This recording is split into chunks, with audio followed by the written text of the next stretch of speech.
Dan ada 6 dosa yang kalau dilakukan oleh manusia, Allah segerakan azabnya di dunia sebelum akhirat.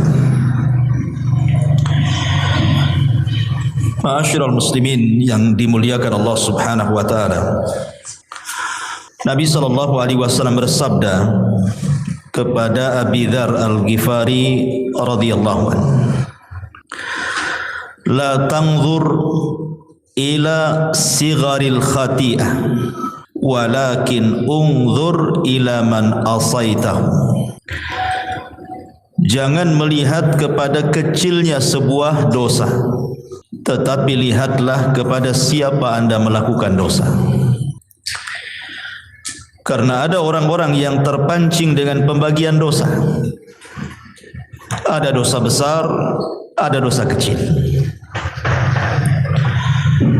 Sehingga kemudian ketika orang ini terfokus kepada pembagian dosa, ketika dia masuk kepada dosa kecil, dia mengatakan, ini kan dosa kecil saja, belum sampai dosa besar.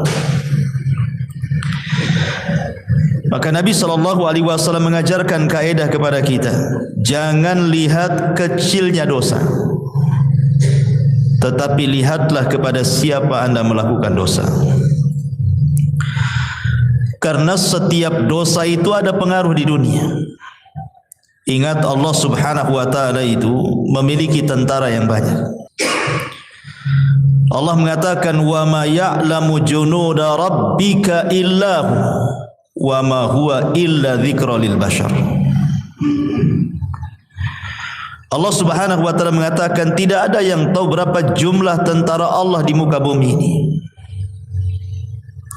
Maknanya kalau Allah Subhanahu wa taala hendak memberikan hukuman kepada manusia, Allah tinggal kirim saja tentaranya. Dan jangan ditanya bagaimana Allah Subhanahu wa taala mengazab setiap para pendosa itu. Yang jelas azab Allah itu pedih. Makanya Imam Ibnul Qayyim rahimahullahu taala mengatakan, beliau mengatakan, "Malladzi akhraja li abawaini minal jannah daran naimi wal bahjah." Imam Ibnul Qayyim membuat sebuah pertanyaan. Apa yang menyebabkan Adam dan juga Hawa dikeluarkan dari dosa? Kemudian apa pula yang menyebabkan iblis menjadi dilaknat dan diusir dari sorga? Apa penyebab Fir'aun dan juga bala tentaranya ditenggelamkan? Apa pula kemudian kaumnya Nabi Syuaib sampai dikirim azab yang sangat pedih? Qarun ditenggelamkan ke bumi. Kemudian Bani Israel dikirim tentara-tentara bengis sehingga menghancurkan mereka. Tahu anda sebabnya? Kata Imam Ibnul Qayyim rahimahullahu taala, innaha dzunub.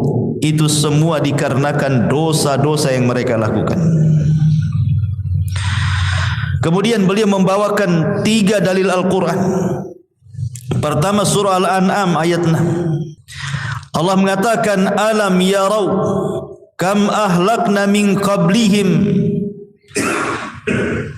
min qarnin makkannahum fil ardi ma lam numakkil lakum wa arsalna as-samaa 'alaihim midrara wa ja'alna al-anhara tajri min tahtihim fa ahlaknahum bi dhunubihim wa ansha'na min ba'dihim qarnan akharin.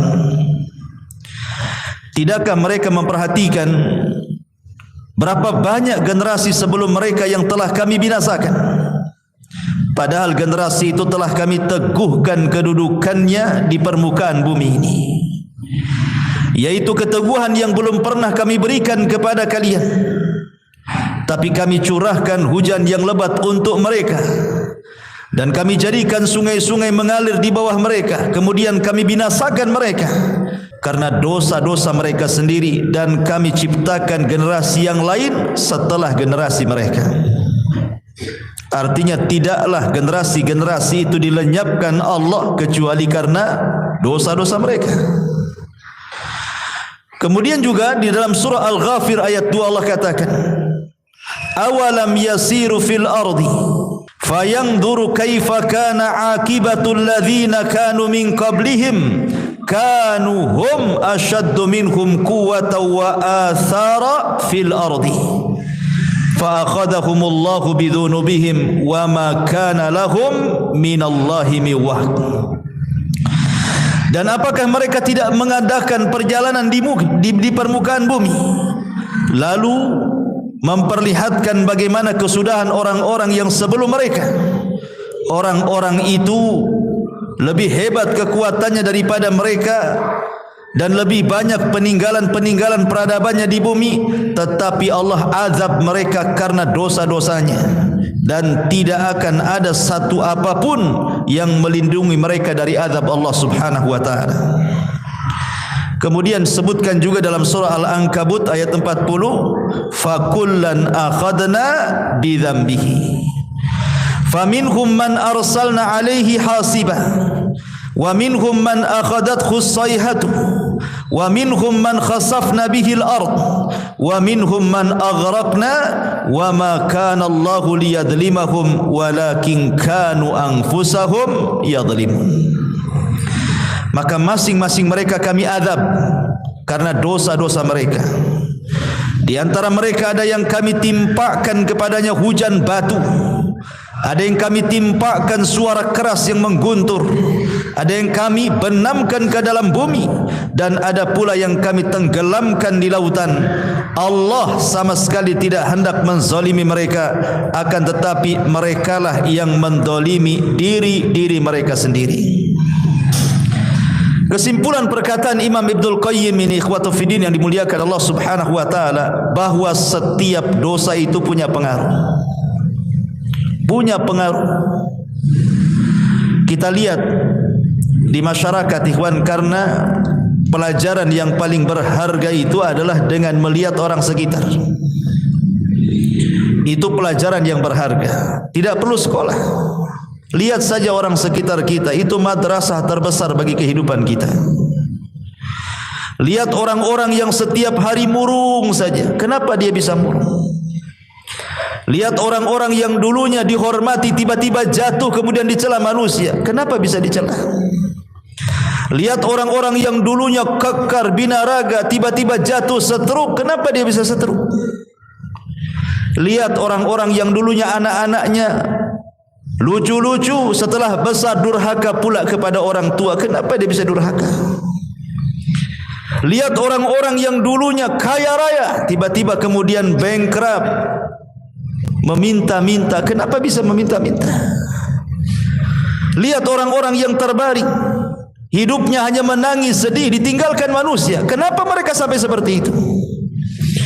Tidak lain dan bukan, ma'asyiral muslimin yang dimuliakan Allah Azza wa Jalla, itu kan disebabkan dosa.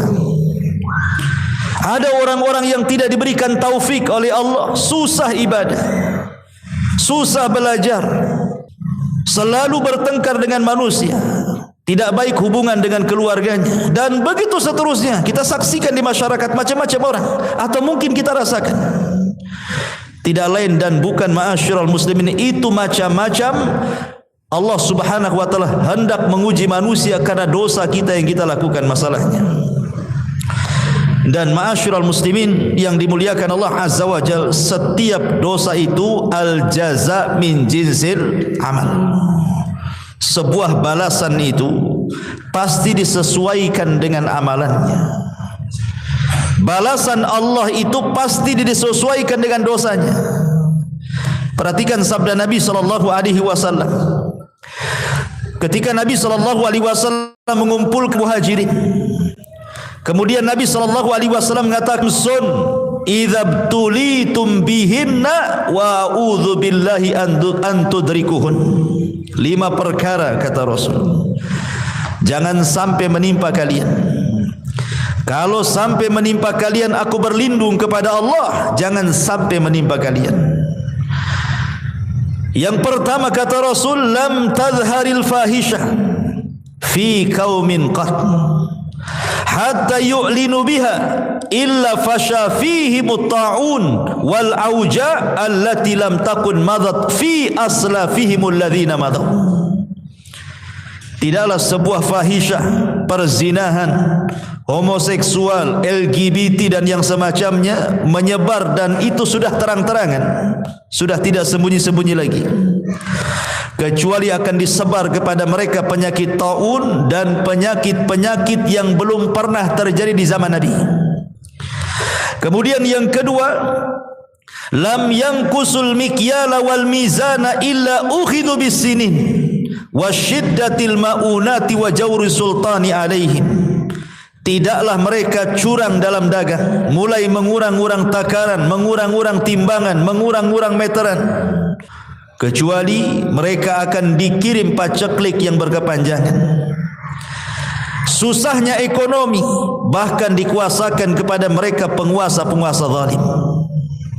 Kemudian yang ketiga, walam yamna'u zakata amwalihim illa muni'ul qatra minas sama walaulal bahaim lam yumtar.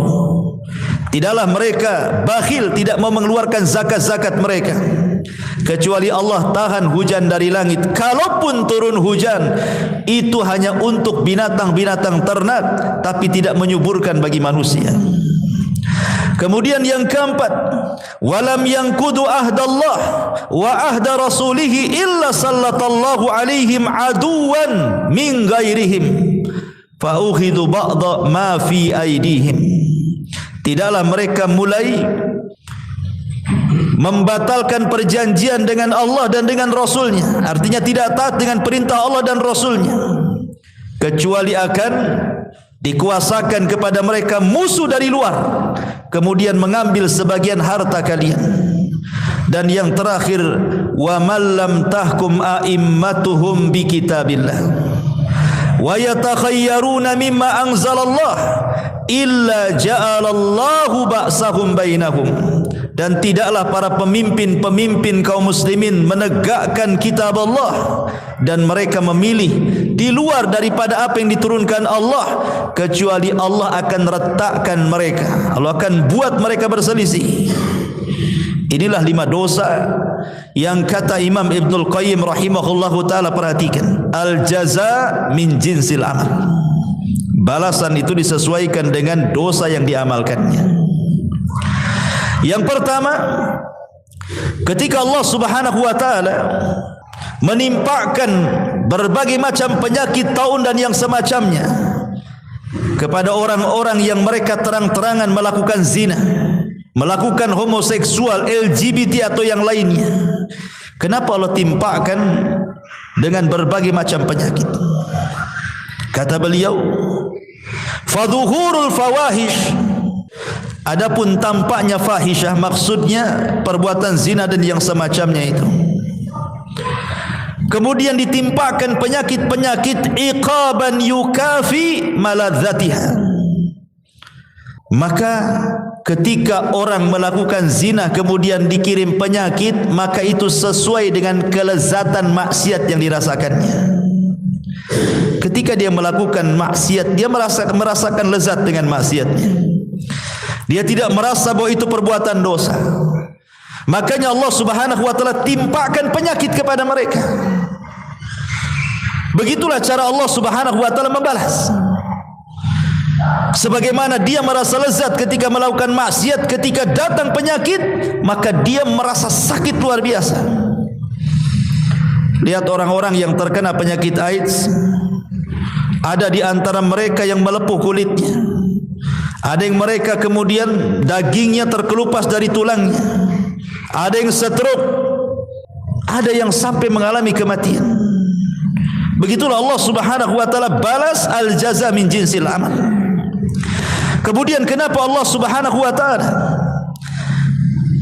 tidak menurunkan hujan kepada orang-orang yang mereka yang kedua, kenapa Allah Subhanahu wa taala mengirim paceklik yang banyak, kemudian susah ekonomi, kemudian dikuasakan pemimpin yang zalim kepada mereka orang-orang yang curang dalam berdagang?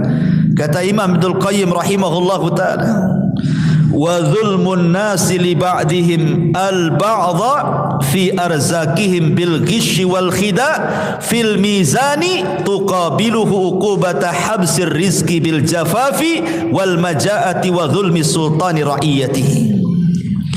Kata beliau, karena orang yang mengurang-urang takaran, mengurang-urang timbangan, meteran atau curang dalam berdagang, hakikatnya dia sedang melakukan kezaliman. Dia sedang melakukan kezaliman kepada orang lain. Bisa saja orang-orang yang Anda curang itu dia anak yatim, atau mungkin orang miskin, atau orang susah. Berarti hakikatnya Anda memakan harta anak yatim, memakan harta orang-orang miskin dan begitu seterusnya. Makanya al-jaza min jinsil amal. Ketika Anda dengan curang itu merasa bahwa dengan itu akan mendapat keuntungan yang banyak. Kan orang curang itu kan keyakinannya dia dapat untung yang banyak kan. Kenapa dia kurangi dari 1 kilo 2 on, pikirnya 2 on itu akan dapat keuntungan bagi dia. Makanya kenapa hukumannya Allah tahan rizkinya. Justru Allah tahan rizkinya. Dengan cara apa? Dikirim paceklik walaupun hujan gak ada berkah. Kemudian dikirim kepada mereka susah ekonomi. Tujuannya ingin mendapatkan ekonomi, Allah persusah pula ekonominya. Kemudian dikirim para penguasa yang zalim, akhirnya membuat aturan-aturan menyusahkan masyarakat. Lihat bagaimana al-jaza min jinsil amal, kata Imam Ibnul Qayyim rahimahullahu ta'ala. Begitu juga wa man'un nasi li zakatihim, dan orang yang mencegah manusia untuk mengeluarkan zakatnya. Yu'aqibun nas alaihi bi uqubati min jinsihi min jinsi dzambihi. Kata Imam Ibnul Qayyim juga, maka Allah Subhanahu wa taala memberikan balasan sesuai dengan jenis dosanya. Ketika dia menahan zakat, Allah tahan juga hujan. Ketika mereka menahan, Allah tahan juga. Ketika mereka melepaskan zakat, Allah lepaskan hujannya. Kalaupun seandainya ada hujan itu bukan untuk kita, tetapi untuk binatang ternak saja. Kalau bukan karena binatang ternak, mungkin langit tidak akan hujan lagi. Adapun yang keempat, ketika Nabi SAW mengatakan, ketika mereka mulai memudarkan perjanjian Allah dengan Rasulnya, mulai mereka membantah Al-Quran dan Sunnah, tidak mau mengikuti perintah, menjauhi larangan, dan juga malah kemudian melakukan larangan, malah tidak menikmati yang dihalalkan, malah menikmati yang diharamkan. Maka kata Imam Ibnul Qayyim rahimahullahu ta'ala, maka mereka pun diberikan iqab sesuai dengan jenis dosanya. Apa jenis dosanya? Dikirim kepada mereka musuh dari luar. Karena kekuatan kaum muslimin itu, kalau mereka berpegang dengan Al-Quran dan Sunnah, ikhwan. Makanya kalau masjid-masjid kaum muslimin penuh di mana-mana, musuh-musuh Islam takut. Ketika anak-anak kaum muslimin sudah mereka kembali kepada Al-Quran, menghafal Al-Quran, kembali kepada hadis, menghafal hadis dan mempelajarinya, musuh-musuh Allah takut. Tapi ketika masjid mulai kosong, Al-Quran sudah tidak dipelajari, hadis dijauhi, Islam kemudian malah dibuat orang tidak suka, musuh senang, masuk musuh, akhirnya mencaplok sebagian kekuasaan kita. Al-jaza min jinsil amal. Dan yang terakhir, begitu juga ketika para pemimpin kita sudah tidak berhukum dengan hukum Allah, malah senang dengan hukum di luar daripada hukum Allah, dan mereka pilih pula itu pula hukum yang cocok bagi mereka. Mereka tinggalkan Quran dan Sunnah, maka Allah akan buat berselisih, akan dibuat berselisih di antara mereka. Dan itu sudah terjadi negeri kita kan, perselisihan antara kelompok ini dan kelompok itu, rebutan kekuasaan, sikut sana, sikut sini, ya kan? Sogok sana, sogok sini, celah sana, celah sini, bayar buzzer sana, bayar buzzer situ, kan itu ya. Akhirnya ribut negara. Masyarul muslimin yang dimuliakan Allah Subhanahu wa taala. Dari sini menunjukkan bahwa apapun dosanya, baik umum seperti hadis ini, tetap ada pengaruhnya, apalagi khusus. Inilah yang kita akan bahas, dosa-dosa khusus, di mana Nabi SAW mengatakan ada 6 dosa yang kalau kita lakukan, maka Allah akan azab kita di dunia sebelum akhirat. Dan azab di dunia bukan menjadi kafarah bagi akhirat. Di akhirat tetap diazab, di dunia juga diazab. Subhanallah. Ma'asyiral muslimin yang dimuliakan Allah Azza wa Jalla, apa dosa yang disegerakan di dunia sebelum akhirat itu? Disebutkan dalam hadis Nabi sallallahu alaihi wasallam, yang pertama,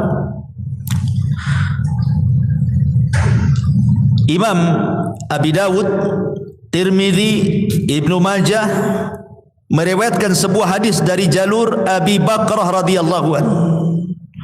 Nabi sallallahu alaihi wasallam bersabda, "Ma min dzambin ajdaru an yu'ajjilallahu li sahibihi al-'uqubata fid dunya ma'a ma yaddakhiruhu lahu fil akhirati mithlul baghi wa qati'atir rahimi." Dari Abi Bakrah radhiyallahu anhu, Nabi SAW bersabda, tidak ada satu dosa yang lebih pantas untuk disegerakan kepada pelakunya hukuman di dunia sebelum hukuman di akhirat, melainkan al-baghi wa qati'atir rahim. Pertama al-baghi, yang kedua qati'atur rahim. Hadis ini disahihkan oleh Syekh Nasiruddin Al-Albani rahimahullahu taala fi Sahih Abi Dawud. Jadi yang pertama al-baghi. Apa al-baghi? Al-baghi itu artinya az-zulmu, kezaliman. Kezaliman ini ikhwatu fillah muliakan Allah Subhanahu wa taala, sangat dibenci oleh Allah Subhanahu wa taala. Makanya Allah Subhanahu wa taala berfirman dalam hadis qudsi, apa firman-Nya? Inni haramtu zulma ala nafsi wa ja'altuhu muharraman bainakum fala tadhalamu. Kuharamkan kezaliman kepada diriku dan kuharamkan kezaliman pula bagi kalian. Ma'asyiral muslimin yang dimuliakan Allah Azza wa Jalla, saya akan sebutkan beberapa kisah menunjukkan bahwa zalim itu akan ada hukuman di dunia sebelum akhirat.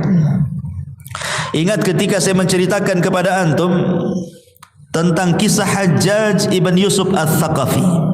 Hajjaj ibn Yusuf al-Thaqafi, seorang jenderal hafal Quran tetapi bengis. Berapa banyak jiwa para sahabat, para tabi'in dibantai dia. Jadi suatu ketika dia melakukan penyerangan dan menaklukkan Mekah dan Madinah, ada seorang hamba yang saleh namanya Sa'id ibn Zubair radhiyallahu anhu. Sa'id ibn Zubair radhiyallahu anhu. Sa'id ibn Zubair disiksa oleh Hajjaj ibn Yusuf sampai akhirnya kemudian dia dirantai mulai dari leher, tangan dan kaki, sampai dia mengatakan kepada Hajjaj, ya Hajjaj, kalau engkau hendak membunuhku silahkan, tapi tolong sekarang waktu sholat, aku ingin sholat. Kemudian kata Hajjaj ibn Yusuf ini, ya adu Allah, wahai musuh Allah, engkau tinggal sholat saja, mau kuarahkan ke kiblat mana? Baik, kuarahkan kau ke kiblatnya orang-orang Nasrani, katanya. Subhanallah, Hajjaj zalim. Ya. Maka Sa'id ibn Zubair mengatakan, terserah, karena Allah Subhanahu wa taala mengatakan, fa aina ma tuwallu fa thamma wajhullah. Kemanapun aku mengarah di sana ada wajah Allah.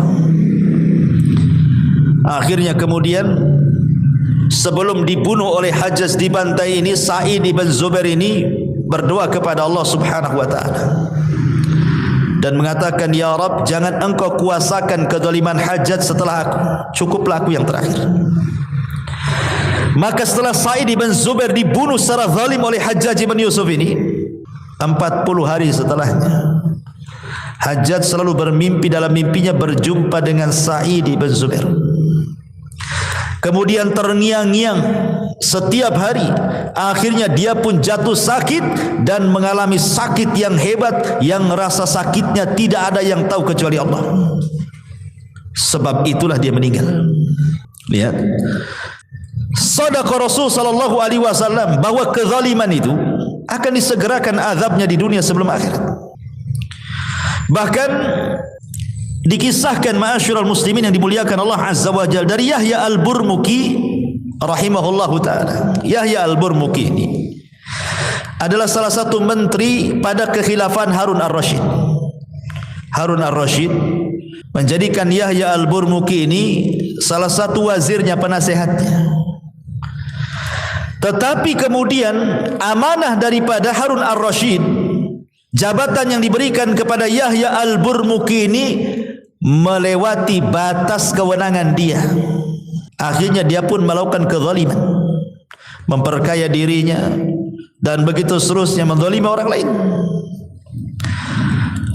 Lah akhirnya kemudian ketahuan, maka Harun Ar-Rasyid marah karena kezaliman yang dilakukan Yahya Al-Burmuki ini.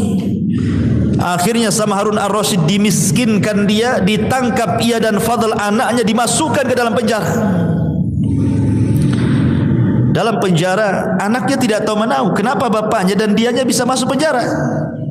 Jadi dalam penjara ini anaknya ngomong sama bapaknya, "Ya abi, ba'dal amri wan nahi wan ni'mati sirna ila hadha."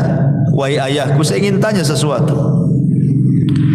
Baru saja kita ini mendapatkan kedudukan yang tinggi di Daulah Abbasiyah, bisa memerintahkan orang, bisa melarang orang, diberikan kenikmatan. Tiba-tiba kami dalam penjara seperti ini, gelap gulita, sulit, susah. Ada apa wahai bapakku, katanya. Maka Yahya Al-Burmuki mengatakan, "Ya bunai, hadhihi da'watul madlum sarat bilailin ghafalna anha walam yaghfalillahu anha." Wahai anakku, boleh jadi ini doa orang yang pernah kita zalimi, di mana doa itu melesat di malam hari, kita lupa dengan doa-doa itu, tapi Allah tidak lupa. Kita lalai dengan doa orang-orang yang kita zalimi, tapi Allah tidak lalai. Wala tahsabannallaha ghafilan amma ya'malu zalimun. Jangan sangka Allah lalai terhadap orang-orang yang melakukan kezaliman. Allah tidak lalai. Makanya kenapa kemudian Nabi SAW sampai mengatakan bahwa doa orang yang dizalimi itu melesat sampai ke mana? Sampai ke awan. Kemudian Allah mengatakan, "Wa bi'izzati la ansurannahu walau ba'dahi." Maka Allah berfirman dari atas sana, "Demi kemuliaanku," kata Allah, "aku akan tolong orang yang dizalimi ini sampai batas waktunya." Sampai-sampai Imam Abdul Qayyim mengatakan, walaupun yang dizalimi itu orang kafir sekalipun, Allah akan tolong dia. Bukan karena Allah menolong kekafirannya, tidak, tapi Allah melihat dia di posisi orang yang dizalimi. Karena Allah tidak suka dengan kezaliman dan Allah suka keadilan. Makanya siapapun yang akan dizalimi, kemudian orang yang dizalimi berdoa kepada Allah Subhanahu wa taala, maka Allah akan ijabah, dan itu sebagai iqab bagi dia di dunia sebelum akhirat. Kecuali kalau dia bertobat kepada Allah Subhanahu wa taala sebelum kematian. Ma'asyiral muslimin yang dimuliakan Allah Subhanahu wa taala, makanya kenapa zalim itu sebuah kegelapan pada hari kiamat. Az-zulmu dzulumatun yaumal qiyamah. Kezaliman itu kegelapan pada hari kiamat. Ini yang pertama. Yang kedua, qati'atur rahim. Yang akan disegerakan hukumannya di dunia sebelum akhirat adalah orang yang memutuskan silaturahim. Dan yang paling besar dari memutuskan silaturahim adalah uququl walidain. Ketika seorang anak durhaka kepada orang tua, maka hukumannya akan disegerakan di dunia sebelum akhirat. Seorang syekh bercerita, syekh ini biasa berdakwah di penjara. Jadi suatu ketika syekh ini, ya sebagaimana rutinitas jadwal dia harus mengisi di penjara. Dia datang ke penjara.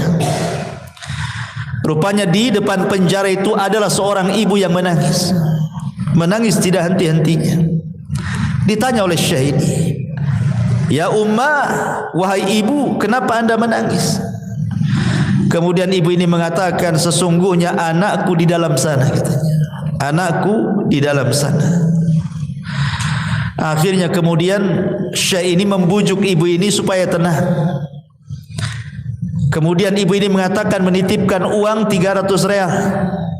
Ya Syekh, sampaikanlah uang ini kepada anakku dalam sana. Kemudian Syekh ini bertanya, bagaimana bisa anakku di penjara? Kemudian ibunya mengatakan, uquq ya Syekh, uququl walidain ya Syekh, durhaka kepada orang tua wahai Syekh, durhaka kepada orang tua. Kata Syekh ini, bagaimana bisa? Coba ceritakan. Maka ibu-ibu ini bercerita begini. Jadi suatu hari ayahnya memerintahkan sesuatu dengan nada tinggi. Tidak terimalah dia anaknya ini. Akhirnya adu mulut antara bapa dan anak ini. Entah kenapa anak ini kemudian menempeleng bapaknya sampai pingsan. Bapaknya ditempeleng sampai pingsan. Ya. Akhirnya kemudian ketika dia sadar, dia tidak terima, dilaporkan ke polis, ditangkap, masuk penjara dia. Kata Syekh, la haula wala quwata illa billah. Akhirnya diambil uang itu. Baik, akan saya sampaikan uang ini setelah saya izin ke sipir dulu, karena tidak boleh masukkan sembarang barang ke dalam penjara. Setelah dapat izin, masuknya. Lah kebetulan Syekh ini mulai tadinya hendak menyampaikan materi lain, tapi karena berjumpa dengan ibu itu, akhirnya ketika dia ceramah, materinya fokus kepada bahaya uququl walidain. Syekh ini tidak tahu yang mana satu anak itu. Yang diceritakan ibu itu dari sekian narapidana dalam penjara itu, dari mana satu tidak tahu, tidak pernah kenal siapa namanya, bagaimana rupanya, nggak tahu. Akhirnya Syekh ini menceritakan tentang bahaya uququl walidain dengan mengatakan, fala taqul lahuma uffi wala tanharhuma. Mengatakan A saja tidak boleh, apalagi kemudian membentaknya, apalagi sampai memukulnya. Kemudian diceritakan tentang bahaya ancaman-ancaman di dunia, di neraka ini. Tiba-tiba di balik tiang itu, rupanya anak itu ada di balik tiang. Entah kenapa anak ini seperti orang mabuk, entah ngantuk, entah mabuk, entah apa gitu, mendengarkan kajian, tiba-tiba oleng, kepalanya membentur tiang itu, kemudian pingsan. Al-jaza min jinsil amal.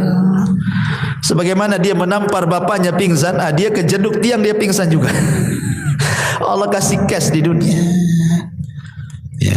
Setelah kemudian Syekh ini melihat ada apa itu, siapa yang pingsan itu, ditanya-tanya, rupanya anak daripada ibu tadi. La haula wala quwata illa billah. Bahkan seorang syekh bercerita, ikhwan, ada orang yang sudah tua, ibunya ini sudah tua, usianya hampir 90 tahun. Allah berikan usia panjang ibu ini. Anaknya pun sudah tua.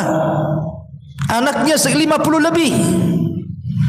Mungkin ibu ini menikah muda, jadi hampir 90 tahun usianya. Anaknya pula ya 50 tahun lebih lah. Laki-laki. Sama-sama sudah tua kan, itu bahasanya ya. Ibunya tua sekali, anaknya pun sudah tua di atas 50. Tetapi kemudian ibu dan anak ini selalu bercanggah, berselisih, sampai tidak ada salam, tidak ada kalam, tidak mau berjumpa, musuhan. Anaknya benci sama ibunya. Akhirnya kemudian ibu ini, namanya orang tua, ikhwatu fiddin, sejahat apapun anak, namanya orang tua itu pasti ada waktu redanya, pasti akan kembali sayangnya. Bagaimanapun itu kan darah daging dia. Jadi ibu ini datang kepada seorang syekh dan mengatakan, ya syekh, bisa enggak kau damaikan aku dengan anakku, katanya. Bisa enggak kau damaikan aku dengan dia? Harusnya kan anak yang berdamai dengan orang tuanya kan. Ini terbalik pula. Ibunya datang kepada syekh, ya syekh, tolong damaikan aku dengan anakku, katanya. Kata syekh, baik, karena ini sebuah pekerjaan yang bagus, dipuji oleh Allah Subhanahu wa taala. La khaira fi katsir min najwahum illa man amara bi shadaqatin aw ma'rufin aw islahin bainan nas. Tidaklah kebanyakan ucapan manusia di atas kebaikan kecuali orang memerintahkan kepada kebaikan, memerintahkan sedekah dan mengislah di antara orang yang bertikai. Kata syekh, baik, kita datangi anakmu. Dibawalah orang tua ini oleh syekh ini ke rumah anaknya. Ya. Kemudian diketuk pintunya. Ketika anak ini melihat ibunya langsung emosi, tidak terima. Kemudian Syekh berusaha untuk menenangkan anak itu. Kemudian Syekh masuk ke dalam rumah, ibunya menunggu di luar, diceramai sama Syekh itu, jangan, kamu jangan seperti itu ibumu, mintalah kau maaf kepada dia. Tapi kemudian dia mengeluarkan kata-kata yang sampai keluar kata-kata itu didengar ibunya. Ibunya sakit hati. Ya. Dia tujuannya baik mau berdamai, tiba-tiba malah dicela, dicaci, dimaki, sakit hatinya, dirobek hatinya. Akhirnya kekeh anak itu tidak mau minta maaf sama orang tuanya. Maka sebelum pulang, entah kenapa ibunya terlontar kalimat ya Rabb, kama akhraqani, sebagaimana dia telah membakar hatiku, menjadi panas hatiku, menjadi hancur hatiku katanya, maka bakarlah hatinya katanya. Kemudian kata ibunya, ya Syekh, pulang kita katanya. Pulang. Ya. Baru sehari dua hari, entah kenapa kemudian anak itu mengalami sakit di dadanya, panas luar biasa. Ya, panas. Sampai dia datang ke tabib. Tabib pun bingung, itu penyakit apa tuh? Kok bisa panas gitu ya dalamnya tuh, kayak terbakar gitu hatinya. Sampai dokter angkat tangan tidak bisa, ini nggak tahu penyakit apa ini katanya. Akhirnya dia cobalah baru sadar, jangan-jangan kemudian ini kesalahan dia dengan ibunya. Dia coba datang kepada Syekh tadi. Kemudian mengatakan, ya Syekh, pernahkah ibuku mengatakan sesuatu tentang aku katanya? Saya tidak tahu. Kalau begitu kau minta maaflah sama orang tuamu. Ma'asyiral muslimin yang dimuliakan Allah Azza wa Jalla, dari dua kisah ini saja kita mengetahui bahwa al-jaza min jinsil amal. Jadi ada balasan-balasan orang-orang yang mutus silaturahim, durhaka kepada orang tua itu, Allah akan balas di dunia sebelum akhirat. Lihat ceritanya Jurez. Jurez ini durhaka kepada orang tua itu hanya gara-gara dipanggil tak mau datang. Bukan lagi tidur, bukan lagi kerja, tidak, lagi sholat. Jurez kan lagi sholat. Masalahnya kan dia sholat sunnah. Harusnya dia batalkan, karena panggilan ibu wajib, sholat sunnah itu sunnah saja kan. Secara hukum ilmunya adalah batalkan sholat sunnah, ikut panggilan orang tua, itu yang benar. Tapi Jurez orang jahil tapi ahli ibadah. Dia berfikir bahwa hak Allah didahulukan dibandingkan hak orang tua, diteruskan pula sholatnya. Ketika ibunya memanggil sekali, tidak kunjung juga datang. Besoknya gitu lagi dipanggil, dia sedang sholat, dipanggil tidak kunjung datang, sampai 3 kali. 3 hari berturut-turut dipanggil pula tak mau datang. Ibunya kan tidak tahu Jurez ini sedang apa. Akhirnya ibunya berdoa kepada Allah, ya Rabb, kalau Jurez seperti ini kepada aku katanya, dia fokuskan ibadah yang tidak mempedulikan ibunya sendiri, jangan kau wafatkan ya Rabb si Jurez sampai kau kirimkan pelacur untuk memfitnah dia katanya. Subhanallah. Ketika doa ibu ini merasa dizalimi kan itu, berdoa. Akhirnya betul. Tiba-tiba kemudian ada orang yang tidak suka dengan Jurez. Dia sewa pelacur. Kemudian dikatakan kau goda Jurez itu sampai berzina. Akhirnya dia pun menggoda, tapi Jurez tidak juga tergoda. Akhirnya kemudian disiasati. Di situ ada penggembala kambing, berzina lah wanita itu dengan penggembala kambing, akhirnya hamil. Kemudian dituduhkanlah anak ini anak Jurez. Setelah lahir, kemudian dikatakan ini anaknya Jurez katanya. Maka Bani Israel marah, dipukuli Jurez, dirobohkan tempat ibadahnya.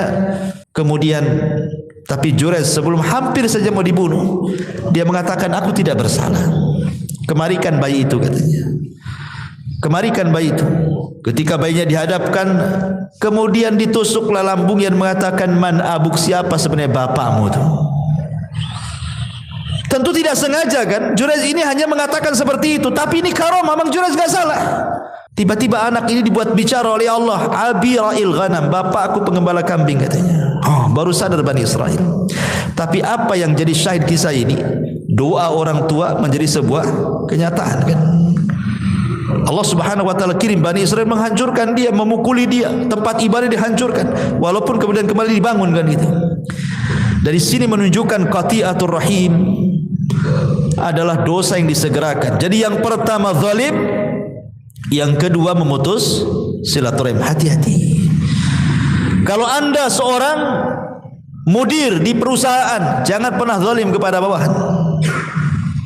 Gaji mereka sebelum keringatnya kering, kata Nabi. Kalau anda seorang suami, jangan zalim kepada istri, kepada anak-anak. Atau punya orang tua, jangan zalim kepada orang tua. Tabarru abaakum tabarrukum abnaukum, kata Rasul. Berbuat baiklah kepada orang tua kalian, nanti anak-anak kita berbuat baik sama kita. Kalau kita tidak berbuat baik sama orang tua kita, nanti anak-anak kita Allah kirim yang durhaka dengan kita. Betapa banyak anak-anak yang kita sayang waktu kecil, ketika dia sudah tua, kita sudah tua, anak-anak sudah besar, kita sakit, tidak ada yang peduli dengan kita, ikhwan. Banyak tuh orang-orang tua yang kayak gitu itu. Menyesal melahirkan anaknya itu. Setelah dia terbaring sakit, tidak ada satupun anak yang datang. Bahkan ada satu syekh itu bercerita. Jadi ada dua orang tua itu, suami istri, sudah nenek-nenek. Qadarullah, meninggallah istrinya. Secara otomatis karena sudah tua bapaknya ini harus ikut kepada anak yang paling tua kan gitu, dibandingkan kepada anak-anak yang muda-muda karena semua sudah kawin. Akhirnya kemudian orang tua ini ngikut kepada anak yang paling tua. Sehari dua hari tidak ada masalah. Seminggu dua minggu tidak ada masalah. Sebulan dua bulan mulai ada masalah. Istrinya tidak suka dengan dia karena hidup satu rumah, ya. Entah kenapa istrinya kemudian ngomong sama suaminya setelah perdebatan yang panjang, meminta supaya bapaknya jangan tinggal di dalam rumah, katanya. Lah kebetulan di samping rumah itu ada kamar khusus untuk sopir.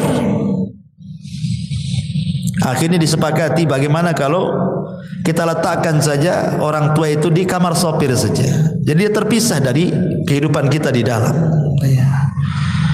Akhirnya anaknya yang paling tua ini membujuk orang tuanya dan mengatakan sebaiknya bapak tinggal di luar saja. Itu ruangan lebih bagus, cahaya matahari masuk, angin juga masuk, macam-macam alasannya. Orang tua paham, namanya sudah tua. Sebenarnya paham, tidak mau berdebat saja dia. Ya. Akhirnya dibersihkanlah itu kamar supir itu, diletakkan di situ. Satu hari dua hari masih ditengok, dua tiga hari masih ditengok, sebulan dua bulan sudah mulai dicueki. Ya kadang ditengok kadang tidak. Memberi makan pun pada awalnya dengan piring, ya dikasih piring kemudian dikasih gelas gitu ya. Baik-baik dikirim tuh. Tapi lama-lama bosan. Terkadang pakai kresek, terkadang pakai piring, sudah tidak menghargai lagi. Ya. Sampai pada waktunya setelah berbulan-bulan, beberapa bulan, tidak sampai 1 tahun dia di rumah di kamar supir itu, akhirnya sakit parah karena tidak pernah dibersihkan dengan bau busuk yang luar biasa di situ. Meninggallah kemudian ayahnya. Meninggal. Uququl walidain. Saya bayangkan. Lah ketika di hari ayahnya meninggal nih, akhirnya kemudian cucunya, anak daripada anak tertuanya ini, kemudian ikutlah membersihkan kamar itu karena mau ditempati supir lagi, dibersihkan. Ketika masuk bau busuk yang luar biasa di dalam itu, sampah berserakan, nggak pernah disapu gitu. Lah anaknya ini kan punya anak, artinya cucu daripada si kakeknya yang meninggal tuh, masih kecil. Ya, sekitar 8 atau 7 tahunan. Masuklah ke kolong ranjang itu, tempat kakeknya tidur itu. Rupanya di situ ada piring dan gelas. Kemudian diambillah piring dan gelas itu, tiba-tiba dipeluknya. Kemudian ayahnya mengatakan, nak lempar nak, itu piring kakekmu itu. Dia sudah meninggal, sudah nggak ada gunanya, kotor nak katanya. Tapi anak ini tidak mau melepaskan. Entah kenapa, mungkin Allah buat dia bicara dan mengatakan tidak. Aku ingin jadikan gelas dan piring ini untuk menyuapi engkau wahai ayahku jika engkau sakit, tidak sebagaimana kakek yang kau tidak pernah suapi dia, katanya. Subhanallah. Diingatkan sama anaknya yang umur 7 tahun. Bagaimana dia bisa ngomong begitu kalau Allah tidak bicara? Coba Allah yang buat bicara anak itu ngomong begitu. Kadang anak-anak segitu kan polos ngomongnya. Dari situ dia menyesal. Dipeluknya kasurnya, menyesal saja jadi-jadinya. Apa menunggu orang tua kita meninggal baru kita menyesal berbuat baik, ikhwan? Ya. Ma'asyiral muslimin yang dimuliakan Allah Azza wa Jalla, ini yang kedua. Yang ketiga, kata Nabi sallallahu alaihi wasallam adalah al-khiyanatu wal kadhib. Dan yang keempat, yang ketiga dan keempat, yang ketiga al-khiyanat dan yang keempat al-kadhib. Dan itu berdasarkan hadis yang dikeluarkan al-Imam At-Tabrani. Ma min dzambin ajdar an yu'ajjilallahu ta'ala li sahibihi al-'uqubah fid dunya ma yaddakhiruhu lahu fil akhirah min qati'atir rahimi wal khiyanati wal kadhibi. Tidak ada dosa yang lebih patut untuk dipercepat siksaannya oleh Allah terhadap pelakunya di dunia sebelum di akhirat, kecuali orang-orang yang memutus silaturahim, berkhianat dan berdusta. Berkhianat dan berdusta. Ma'asyiral muslimin yang dimuliakan Allah Subhanahu wa taala, bicara tentang khianat. Khianat ini gambarannya umum, ikhwan. Berkhianat itu kan umum. Ya, dikasih harta, berkhianat dengan harta, tidak amanah dengan harta, dibelanjakan pula di jalan syaitan. Diberikan jabatan, tidak amanah dengan jabatannya, berbuat zalim kepada bawahan, berbuat zalim kepada rakyat dan begitu seterusnya. Berkhianat. Ya. Makanya kenapa Nabi SAW menjadikan khianat itu adalah tanda-tanda dekatnya kiamat. Kata Nabi SAW, la taqumus sa'ah hatta yadhhara al-fushu wat-tafakhushu wa qati'atur rahimi wa su'ul mujawarati wa hatta yu'tamanul kha'in wa yukhawwanul amin. Tidak akan terjadi hari kiamat sehingga muncul perkataan keji, kebiasaan berkata keji, memutuskan kerabat, keburukan bertetangga, dan sehingga orang-orang khianat diberikan amanah, sedangkan orang-orang yang amanah dianggap berkhianat. Dan inilah harinya yang disabdakan Rasul itu. Di hari ini orang yang jujur itu langka, ikhwan. Susah cari orang jujur itu. Karena memang aturan yang membuat kita tidak jujur kan. Buat KTP nembak, buat SIM nembak, buat vaksin nih, kartu vaksin nembak. Susah aturannya yang dibuat kita tidak jujur. Korupsi itu mulai dari atas sampai ke bawah, terstruktur. Ya. Orang itu susah cari, makanya jangan di zaman sekarang, di zaman Umar radhiyallahu anhu, itu di zaman sahabat loh. Umar bin Khattab radhiyallahu anhu malam-malam itu belusukan, enggak bawa wartawan ya. Kemudian tengoklah ada tenda, kok bercahaya di situ. Karena begini, kawan, gambaran di zaman Umar itu. Umar itu menyediakan tenda-tenda yang banyak. Untuk apa? Untuk orang-orang yang dari daerah ingin mengadu nasib ke kota, ke Madinah. Jadi fasilitasi tempatnya itu. Kemudian mereka dikasih tenda sama penerangan. Itu pun ditentukan waktunya dari jam sekian ke jam sekian harus dimatikan dari pemerintah. Begitulah Umar radhiyallahu an memfasilitasi rakyatnya. Jadi orang-orang dari daerah kayak kita di sinilah umpamanya kan, ingin mengadu nasib ke Jakarta, ke ibu kota. Jadi mungkin di ibu kota itu sama pemerintah sudah disediakan apartemen-apartemen gratis gitu ya. Kan enak tuh kalau punya pemimpin kayak Umar itu ya. Ya entah kapan lagi lah Umar itu ada kan itu. Nggak ada lagi Umar, nanti nunggu Imam Mahdi mungkin ya. Jadi Umar radhiyallahu anhu ini malam-malam nampak kok ada tenda yang belum dimatikan, harusnya mati jam segini. Ini penerangan pemerintah. Akhirnya mendekati tenda itu adalah percakapan wanita tua dengan anak gadisnya. Umar coba mendengarkan percakapan keduanya itu. Jadi ibunya ini ngomong sama anaknya, nak, bagaimana kalau kita besok jualan air susu ini kita campur dengan air mineral supaya banyak untungnya. Begitulah curang dalam dagang itu modusnya kurang lebih sejak zaman Umar sampai sekarang, main campur-campur kan. Ya kan? Pemanya jual jeruk bilangnya beras tagi, ya taunya beras busuk kan itu. Bilang salak pondok, ternyata salak gubuk kan gitu. Enggak tahu kita ini, dicampur-campur kan itu. Itulah memang dari sejak zaman dulu namanya curang dalam dagang, main campur-campur yang baik dengan yang buruk dan begitu seterusnya. Tapi anak gadisnya ini subhanallah anak solehah. Dia mengatakan kepada ibunya, "Bu, jangan. Umar bin Khattab Amirul Mukminin membuat aturan dalam jual beli tidak boleh curang." Kata ibunya, "Nak, Umar tidak tahu." Pada Umar di samping tendanya tuh. Umar tidak tahu. Tapi anak gadisnya sekali lagi mengingatkan kepada ibunya, "Bu, walaupun Umar tidak tahu, tapi Umar punya Rabb, punya Tuhan, dan Tuhannya Umar juga Tuhan kita. Tuhannya Umar tahu." Ya, akhirnya sadar ibunya. Umar bergegas pulang, kumpulkan anak laki-lakinya semua, Ibnu Umar, Qasim ibn Umar, anak laki-lakinya banyak. Kata Umar bin Khattab, "Siapa yang siap nikah di antara kalian?" "Siapa?" katanya. "Tuh ada bibi tunggul tuh sana," katanya. Rupanya Qasim ibn Umar mengatakan, "Saya wahai abi, besok ikut saya."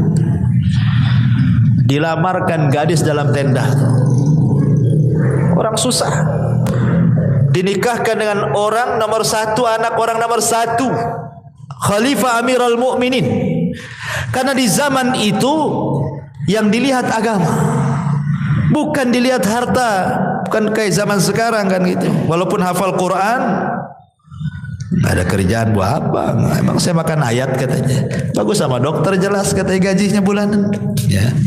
Ini hafal Quran gojek lagi nggak jelas hasilnya. Zaman sekarang kan itu ya. Kalau zaman dulu kan tidak. Ya. Zaman dulu itu ilmu luar biasa dihargai kan, apalagi kejujuran. Makanya Qasim ibn Umar menikahlah dengan wanita ini. Lahirlah seorang putri namanya Lailah. Dari Lailah inilah lahir tokoh fenomenal sepanjang sejarah, Umar bin Abdul Aziz. 2 tahun 5 bulan berkuasa, nggak ada orang miskin di zamannya. Dialah penegak keadilan sampai orang menyangka itulah Al-Mahdi yang dikatakan Nabi. Ya. Masyarul muslimin yang dimuliakan Allah Subhanahu wa taala. Tapi syahidnya dalam kisah Umar bin Khattab bagaimana Amirul Mukminin menghargai kejujuran. Menghargai kejujuran. Kalau di zaman sekarang ada orang jujur di tengah-tengah para pengkhianat, sebentar aja ikut pengkhianat dia. Kalau tidak jadi pengkhianat, dimusuhi oleh para pengkhianat. Gimana caranya disingkirkan kan gitu. Masyarul muslimin yang dimuliakan Allah Azza wa Jalla. Makanya kemudian khianat ini bahaya dan banyak jenisnya. Berkhianat ini. Ya. Makanya kenapa Nabi SAW sampai mengatakan para pengkhianat ini akan disegerakan hukumannya di dunia sebelum akhirat. Karena bahaya para pengkhianat, bisa menghancurkan negara. Ingat runtuhnya Baghdad di tangan Tatar, orang-orang Mongol. Sampai akhirnya dibantai, mulai dari anak kecil, wanita, dewasa, habis dibantai. Satu kota Baghdad sama orang-orang Tatar itu. Siapa yang berkhianat? Orang Syiah. Orang Syiah membocorkan rahasia berkhianat dengan orang-orang Tatar. Akhirnya menghancurkan Baghdad. Khianat ini bisa menghancurkan negara ya kawan. Ulama dibantai, kitab-kitab dibakar tuh. Pengkhianatan orang Syiah tuh. Ibnu Qumi, ya. Masyarul muslimin yang dimuliakan Allah Subhanahu wa taala. Kemudian dan gambaran orang khianat ini macam-macam, mulai dari negara sampai ke masalah rumah tangga. Ya, menceritakan seorang suami menceritakan tentang keburukan istrinya, atau istri menceritakan keburukan suaminya. Ini kan berkhianat namanya. Ya, kan ada tuh yang seperti itu ya. Kemudian juga yang keempat yang disegerakan hukumannya adalah al-kadzib, dusta. Dan dusta ini disebutkan dalam hadis Nabi SAW, yahdi ilal fujur, mengarah kepada fujur, keburukan. Wal fujuru yahdi ilan nar, dan keburukan itu mengarah ke neraka. Dan ingat, biasanya orang yang suka berdusta itu tidak akan tenang hidupnya. Tidak akan tenang. Lihat orang-orang yang punya hutang tak bayar. Setiap ditagih ngeles, nggak akan tenang hidupnya. Makanya orang-orang yang punya hutang itu kata Nabi, malam jadi kepikiran, hilang pula menghilang. Kalau malam jadi kepikiran, siang menghilang. Umumnya orang punya hutang itu gitu. Malamnya pusing, siangnya hilang. Karena takut dicari orang siangnya, ya kan? Hilang dia. Nanti datang malam, nggak bisa tidur. Itulah sudah ukubah dia, itu sudah dirasakan dia tuh. Kenapa? Karena biasanya orang-orang seperti ini suka dusta. Suka dusta orang seperti ini. Masyaallah muslimin, dan gambaran dusta ini terlampau luas ya, macam-macam dusta ini kan. Ya, dusta kepada Allah, dusta kepada Rasul, dusta kepada manusia, dusta dalam dagang, dusta dalam pekerjaan, macam-macam dusta ini kan. Tapi yang jelas bahwa seorang muslim tidak mungkin berdusta. Ketika Rasul mengatakan, Rasul ditanya, Rasul, mungkinkah seorang muslim itu penakut? Mungkin. Karena orang jihad itu tidak semua berani. Mungkin seorang mukmin itu penakut. Mungkinkah seorang mukmin itu bakhil? Mungkin, kata Rasul. Karena kecintaan kepada harta akhirnya dia bakhil. Kemudian mungkinkah seorang muslim itu pendusta? Kata Rasul, tidak. Tidak ada seorang muslim itu pendusta. Seorang muslim boleh pengecut, seorang muslim boleh bakhil, tapi seorang muslim tidak mungkin berdusta, kata Nabi. Karena dusta itu bukan akhlak seorang muslim. Ya, makanya kenapa kemudian ini pun hukumannya disegerakan sebelum di akhirat. Hati-hati, jangan suka berdusta. Kemudian yang nomor 5 adalah mahabbatu isya'atil fahisyah. Suka menyebarkan habar-habar buruk. Allah Subhanahu wa taala mengatakan dalam surah Nur ayat 19, innal ladzina yuhibbuna an tashi'al fahishata fil ladzina amanu lahum adzabun alimun fid dunya wal akhirah wallahu ya'lamu wa antum la ta'lamun. Sesungguhnya orang-orang yang suka tersebar keburukan di tengah-tengah orang yang beriman, bagi mereka azab yang pedih di dunia dan juga di akhirat. Di dunia dapat azab, di akhirat dapat azab, dan Allah mengetahui dan kalian tidak tahu. Dan ini penyakit yang sekarang menyebar nih, yang kelima ini. Bayangkan, Al-Quran yang mengatakan baru cinta saja tersebarnya sebuah keburukan, itu sudah diazab di dunia. Apalagi dia yang menciptakan keburukan, dia pula yang menyebarkannya. Sekarang ada handphone di mana-mana. Terkadang-kadang kalau dia orang awam, tidak tahu apa-apa gitu kan, buat konten. Kontennya itu maksiat. Nah, umpamanya seorang perempuan joget-joget nampak aurat, habis itu di-share, ya kan? Di TikTok kok di apa supaya dapat pendukung, penonton, ya, subscribe, ya kan?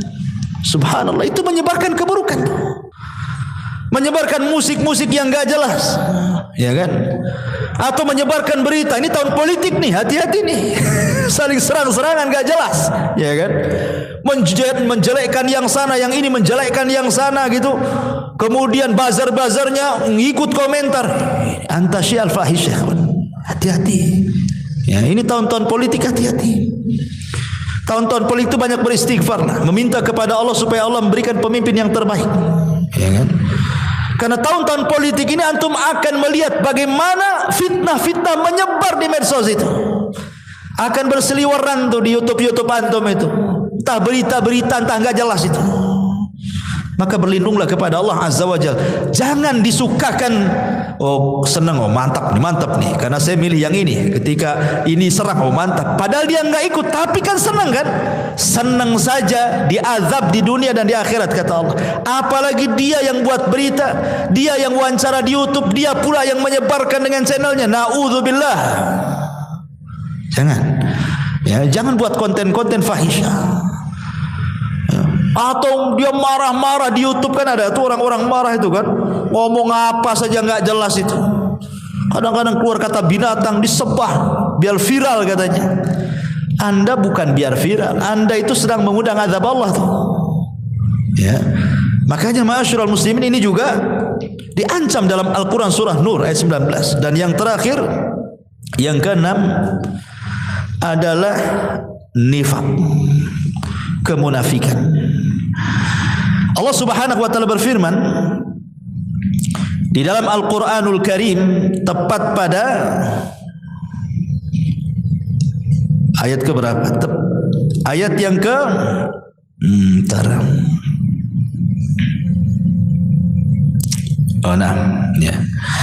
Allah Subhanahu wa taala mengatakan ketika menyebutkan orang-orang munafik, yahlifuna billahi ma qalu. At-Taubah 74.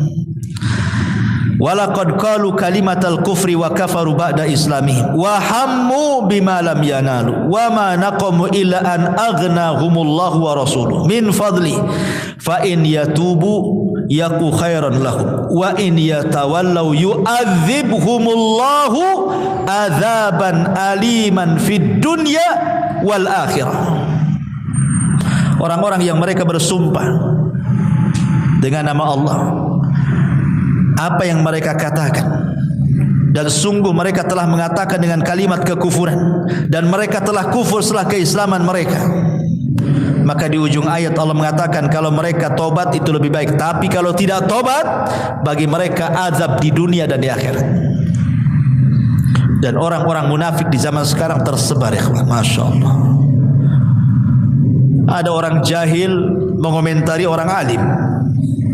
Orang jahil bicara soal Islam, kan banyak di sekarang nih. Entah ngomong apa itu, kayak dia tahu aja soal Islam tuh. Kemudian menyatut-nyatut dalil. Mungkin baca Quran saja belepotan tidak bisa kan, tapi seolah-olah dia peneliti hebat, komentator gitu ya, seolah-olah punya ilmu dalam agama. Kalau anda tidak punya ilmu agama, diamlah. Anda kan bukan bidangnya. Karena bagaimanapun Rasul mengatakan idza wusidal amru ila ghairi ahli fantadirisah. Apapun kalau sudah diserahkan kepada yang bukan ahlinya, itu tunggu aja kehancurannya itu. Islam hancur itu bukan orang luar yang menghancurkan, tapi orang dalam yang munafik yang menghancurkan. Disebarnya Islam yang kita kenal liberal hari ini contohnya kan, menyamakan agama itu semua sama. Sampai kemudian juga akhirnya dibentur-benturkan Islam itu dengan perkara-perkara yang memang sebenarnya tidak ada berbenturan. Contoh umpamanya ketika datang Natal, kita kan disuruh menghormati orang-orang di luar daripada Islam selama mereka tidak menyerang kita, tidak memerangi kita. Antabarruhum wa tuqsitu ilaihim, kata Allah, untuk berbuat baik kepada mereka dan berbuat adil kepada mereka. Kita disuruh. Tapi kita punya kalimat lakum dinukum waliyadin. Bukan berarti ketika mereka buat acara kita ikut terlibat, ikut pakai atribut mereka, ikut mengucapkan selamat mereka. Coba bayangkan. Ternyata orang-orang di luar Islam pun sebenarnya kalaupun orang Islam tidak ngomong seperti itu pun mereka tidak sakit hati. Yang sakit hati itu gerombolan orang-orang sakit hati dalam Islam mana? Disalah-salahkan pula kita yang memfatwakan, jelas-jelas ulama mengharamkan. Malah kita pula tidak dikatakan ini enggak nasionalis nih katanya. Mecah belah. Subhanallah ikhwan. Orang yang menjaga keyakinannya dibilang mecah belah. Harus dibedakan ikhwan. Masalah toleransi dengan antar umat beragama itu dalam Islam jangan diajarkan masalah ini. Islam paling lengkap. Jangan ajarkan kita soal toleransi. Quran dan Sunnah sudah mengajarkan sedemikian rupa. Ya. Nabi itu hidup di tengah-tengah orang Yahudi loh. Bukan hidup langsung ke Madinah jadi negara Islam, tidak. Pernah hidup bersama orang Yahudi, orang Nasrani, orang musyrik. Rasul lihat bagaimana mengajarkan kepada kita hidup di tengah-tengah antar umat beragama kan. Semua ada ilmunya, ya. Tetapi orang-orang ini wallahu a'lam, salat ke mereka tak salat kita tidak tahu. Hanya model handphone, kemudian di depan handphone nongkrong tak ngomong apa-apa. Itu kan gitu ya. Dia tidak sadar handphone ini sebenarnya cuman ada dua kegunaannya. Anda menolong Islam dengan handphone atau Anda menghancurkan Islam dengan handphone. Itu saja. Ya. Anda beli medsos ini untuk apa? Untuk menghancurkan Islam atau untuk membangun Islam? Karena akan ditanya di hadapan Allah Subhanahu wa taala. Ya. Ma'asyiral muslimin yang dimuliakan Allah Subhanahu wa taala. Inilah di antara 6 dosa yang disegerakan oleh Allah Subhanahu wa taala azabnya di dunia sebelum akhirat. Ya.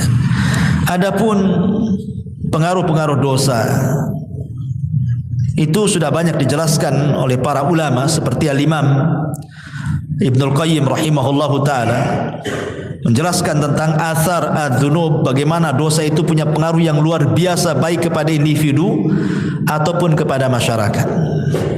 Lihat dalam sebuah kisah yang pernah saya kisahkan, kisah di zaman Bani Israel, kisah Israiliyat sebenarnya. Ya, sebagai penyedap saja. Riwayatnya juga masih diteliti, tapi ini masyhur, diletakkan di kitab-kitab tafsir. Jadi ketika Nabi Musa ini sedang mengalami paceklik hebat, tidak turun hujan, akhirnya kemudian mengajak Bani Israel ke tengah lapangan. Musa itu kalimullah, ikhwan, Nabi yang biasa berdialog dengan Allah. Setelah melaksanakan istisqa dengan Bani Israel, awan pula bukannya hitam malah makin putih. Enggak dikabulkan, kan gitu ya. Harusnya minta hujan, tuh awan hitam, turun hujan. Ini yang minta Nabi Musa, bukan orang biasa. Sehingga Nabi Musa berkata, berdialog dengan, ya Rabb, kenapa kau tidak kabulkan permintaan kami dan Bani Israel?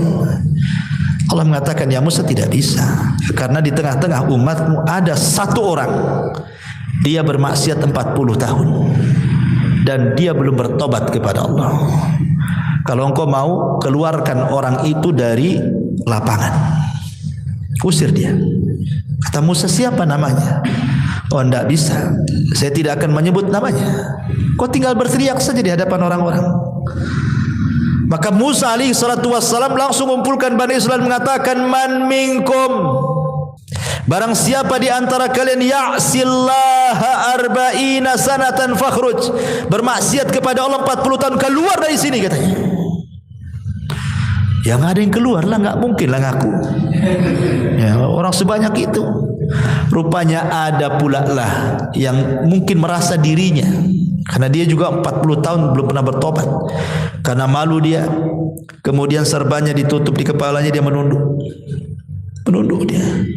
Kemudian dia mengatakan dalam hatinya, ya Rabb, apakah setelah 40 tahun kau tutup aibku, sekarang kau mau bongkar aibku? Tubtu ilaika ya Rabb, aku bertobat kepadamu hari ini ya Rabb. Ketika dia mengatakan aku bertobat, gelap langit, tiba-tiba hujan. Nabi Musa heran, ya Rabb, bukankah kau katakan tadi kau akan turunkan hujan bila orang itu keluar? Orang itu belum keluar, kenapa sudah kau turunkan hujan? Ya. Maka Allah mengatakan, ya Musa, orang itu sudah bertobat. Ya Rabb, kata Musa, siapa orang itu? Saya ingin tahu.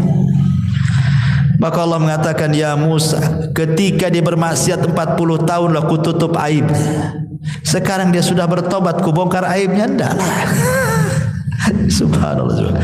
Syahidnya di sini apa? Satu orang maksiat, satu Bani Israel terkena imbasnya. Ya kan? Satu orang bermaksiat, satu negara kena imbasnya. Itulah pengaruh maksiat. Ya, apalagi kepada pribadi, hadis yang tadi saya jelaskan di awal gitu ya. Apalagi ini bulan Rajab. Sekali lagi saya ulangi pengajian pada minggu yang lalu, perkataan Qatadah ibn Di'amah rahimahullah taala, seorang ahli tafsir, bahwa kezaliman atau perbuatan dosa dilakukan di Ashhurul Hurum, salah satunya bulan Rajab, maka akan dilipat gandakan dosanya dibandingkan kalau antum melakukan dosa di bulan-bulan yang lainnya.